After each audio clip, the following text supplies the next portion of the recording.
You went to the doctor exhausted, bloated, and not feeling yourself. So they ran labs, then said everything looks normal, and sent you home confused and frustrated with no real answers. But you're not crazy for feeling like something isn't really adding up. So in today's episode, I'm going to show you what your doctor likely missed and what you can actually do about it.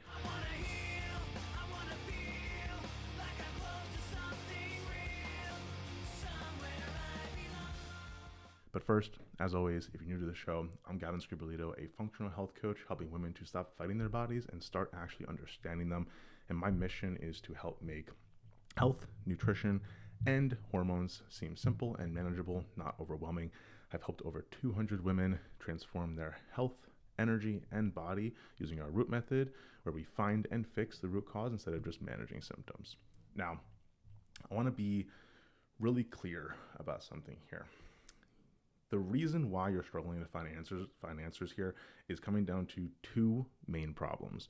One, the interpretation of those labs, and two, the actual tests being ran.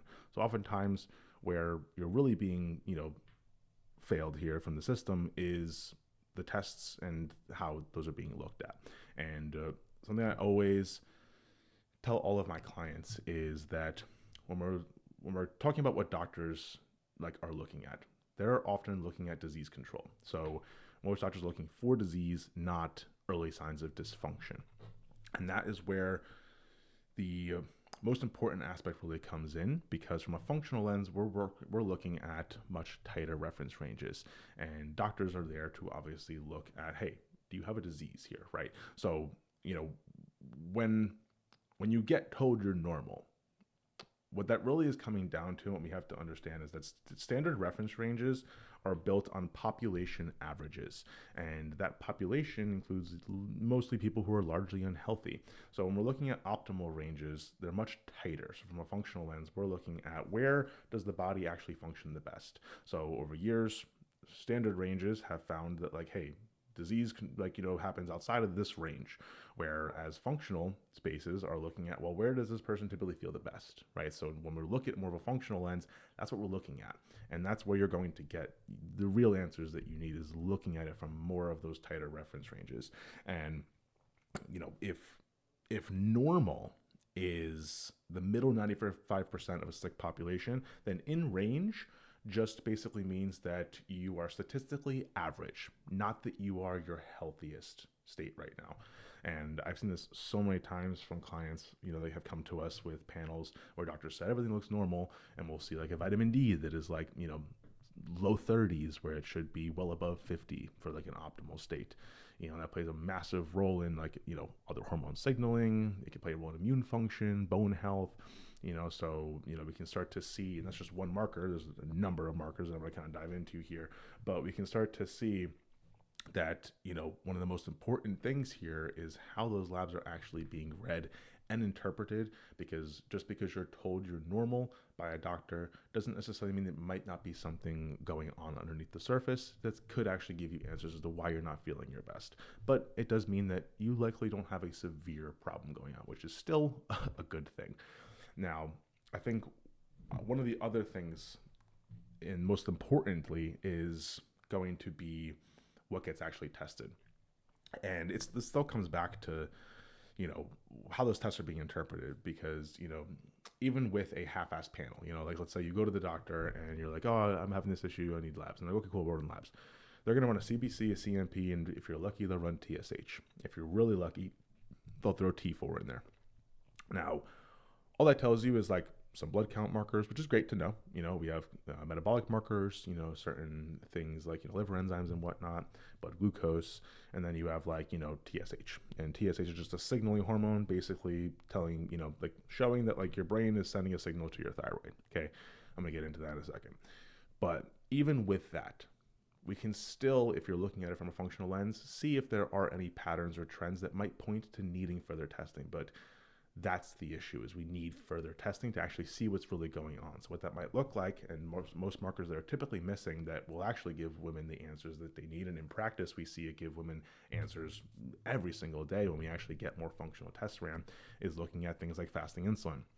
I can't tell you how many panels I've looked at that had normal blood glucose, normal A1C, but insulin was high. And that kind of gave a little bit of some answers into why women were feeling like they were fatigued, maybe, had like some cravings that were kind of like, causing some issues, high inflammation, and maybe even struggling to lose weight.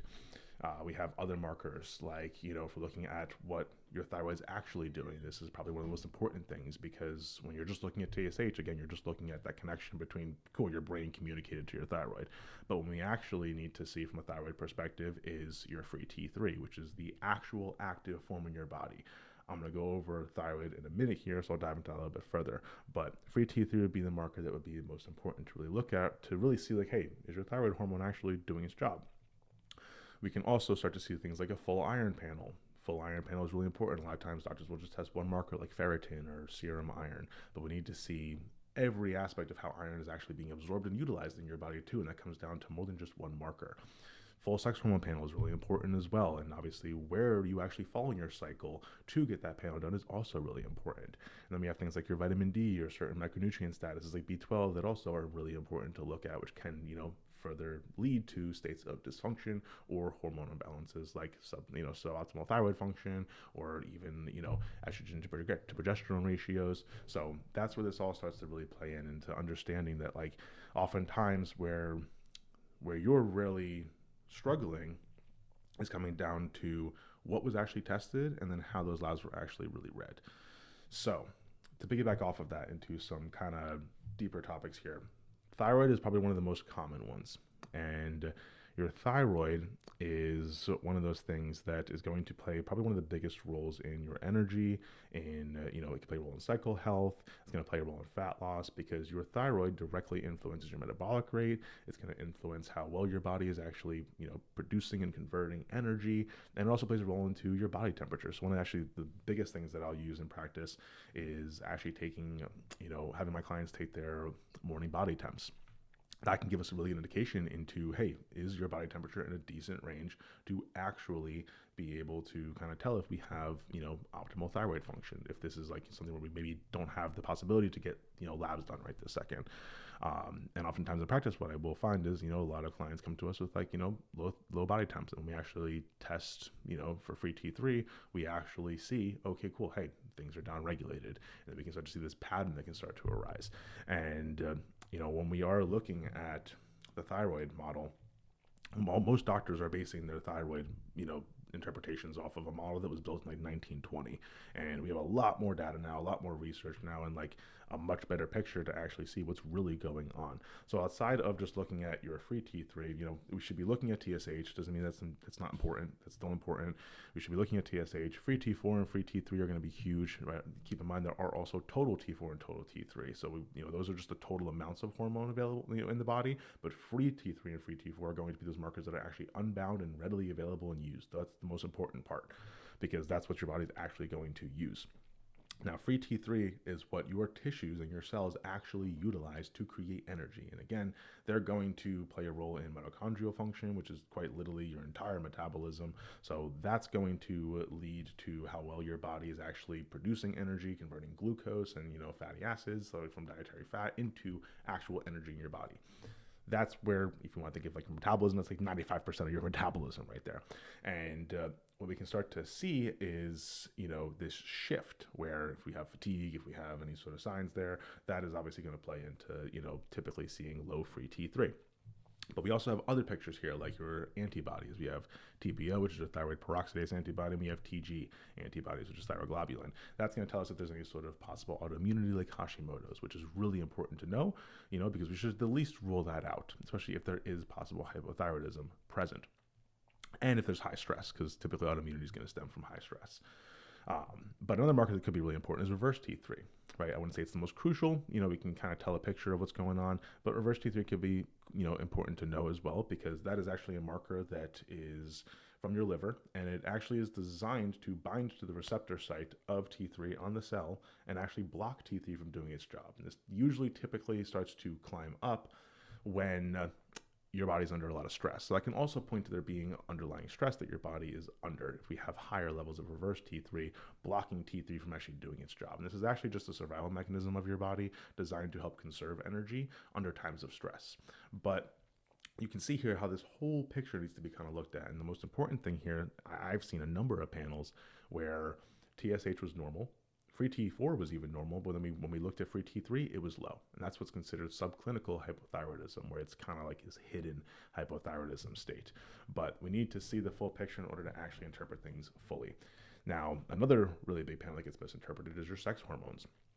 And this is where tracking your cycle becomes really, really important. I think one of the biggest red flags is actually a lot of doctors will say like, oh, it's pointless to test your sex hormones because they're always fluctuating. But if you actually look at a flow chart, you can see those fluctuations, and we can see when would likely be the best time to test depending on what we're looking for.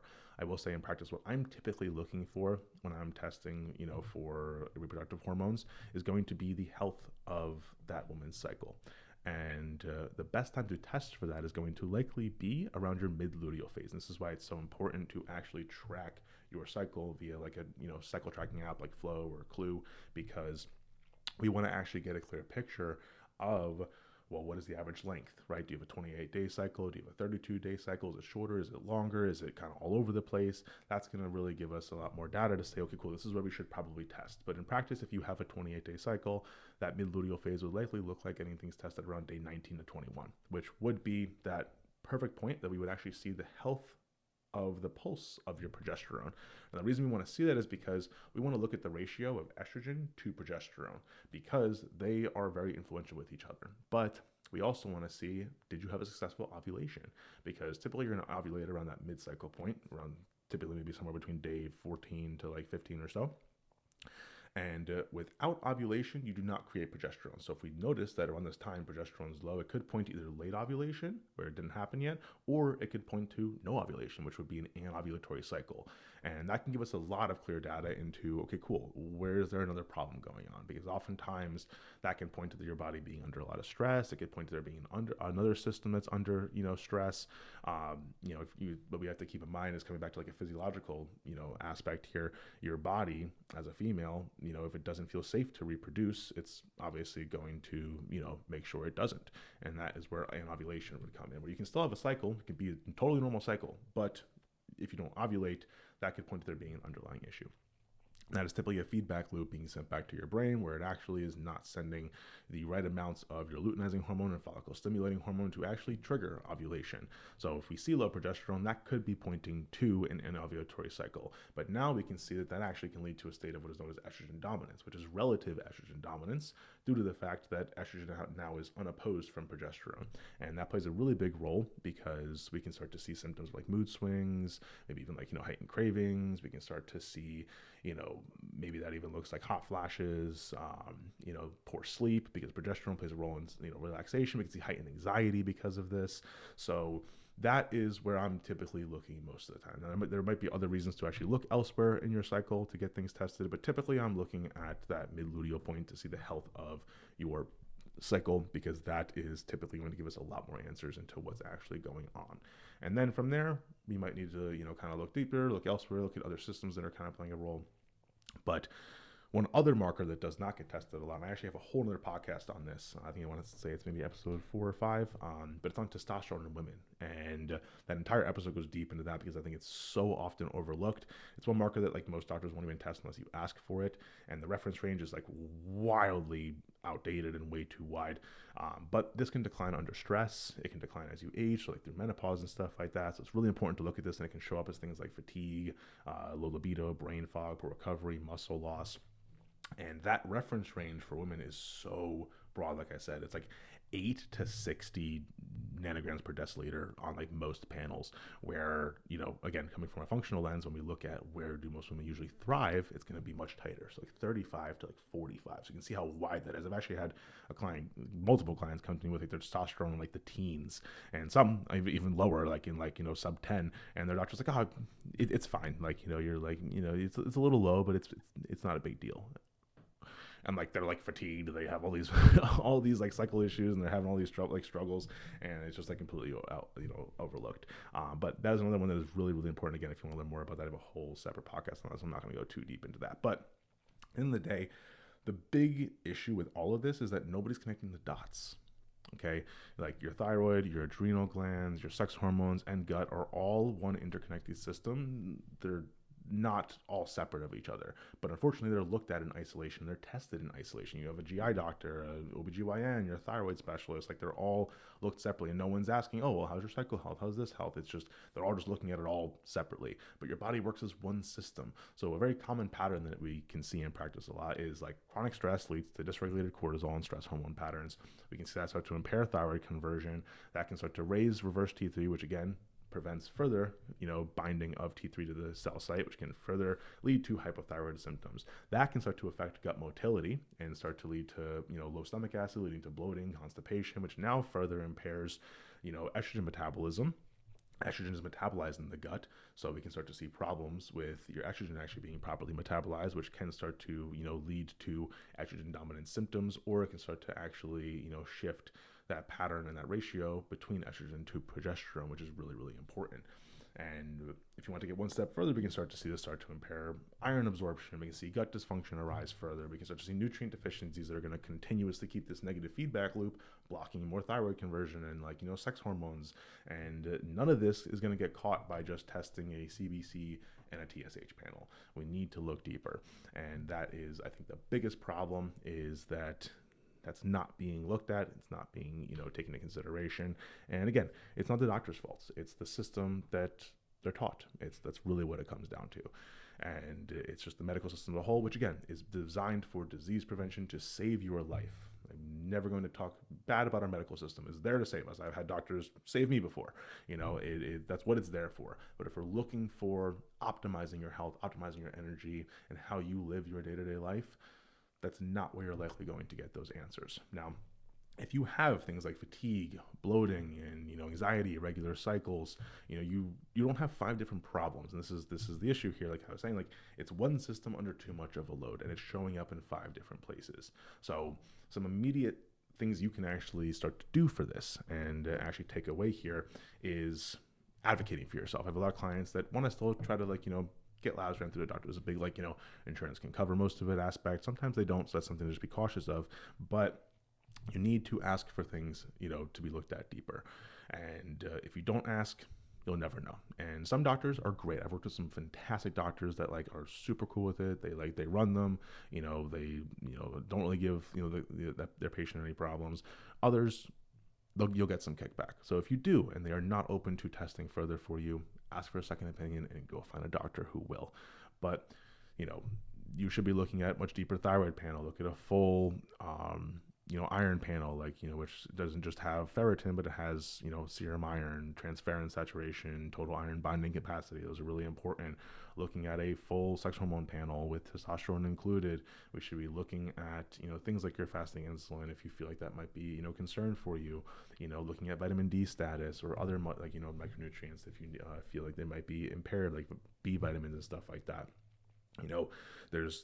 There's a lot more to this picture that is not getting looked at, and you won't know until you advocate for yourself. So that's the biggest thing. And then, secondly, would be having somebody actually interpret those results from a functional lens. We want to be looking at things from an optimal range, because again, you can get all those things tested, but if a doctor is looking at things from just a standard range, it's still going to be misinterpreted, and things can be, suboptimal, or even out of that range, too high, and it won't get caught if it's still within their standard ranges. But at the end of the day, you're not crazy for feeling like this. And if you do feel like you've been dismissed, it's very common, and we have women come to us literally every single day because of that. And the only issue is just the fact that you've been working with the wrong data. But if you have been stuck with that label of your labs are normal, but you don't feel normal kind of cycle, and just kind of thrown through that loop, the first step, no matter what, especially if you can't get labs right now, is going to be to look into where's your stress load, right? And a lot of women who are experiencing things hypothyroidism symptoms or just hormone imbalance symptoms in general, cycle issues, gut issues. A lot of it comes down to the stress load. So we need to look at, well, where is your stress load the highest? And that's most of the time what's driving those symptoms. And this is actually exactly why I created a step-by-step guide that actually helps you to feel energized again in 7 days, and is directly built to actually help you to manage stress load, look for where that stress load might be highest for you, and start to actually take some steps that you can implement literally today and start to create routines around, anchors around, to start to notice your energy levels come back, be able to actually manage that stress load better, which can start to shift things dramatically for you. That guide is quite literally just a free point to starting to reduce your stress load while you figure out the lab piece. And that is going to be linked in the guide below for you, or the description below. The guide will be linked there. But as always, if you felt like this episode gave you clarity around, something that you never really got elsewhere, as far as some answers that might point to, where you should be looking next, subscribe on your favorite platform so you never miss an episode. And please share this episode on your social media so more women can find the show. It is also very helpful if you leave a quick rating and a short review with your biggest takeaway. As always, feel free to reach out to me on Instagram and let me know any specific topics that you want me to break down next. The guide and resources are in the description below. And as always, you are built for better. I will see you in the next one.